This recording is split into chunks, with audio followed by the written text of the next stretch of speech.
கஜேந்திர மோட்சம் சிறப்புகள் மற்றும் பலன்களை பற்றி தெரிந்து கொள்வோம். முன்னொரு காலத்தில் திரிகூட என்ற மலை அடிவாரத்தில் உள்ள நீரோடையில் துர்வாச முனிவர் தவம் செய்து கொண்டிருந்தார்.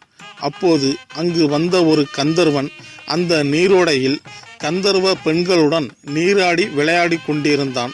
அப்போது தவறுதலாக பெண்கள் கால் என்று நினைத்து துர்வாச முனிவர் காலை இழுத்து விட்டான். இதனால் துர்வாச முனிவர் தவம் கலைந்தது. கோபமடைந்த முனிவர் கந்தர்வனை முதலையாக போகுமாறு சாபமிட்டார்.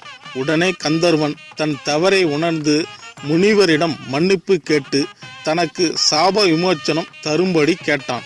துர்வாச முனிவர் விஷ்ணுவின் சக்கராயுதம் மூலம் உனக்கு சாப விமோச்சனம் கிடைக்கும் என்று கூறிவிட்டு சென்றார்.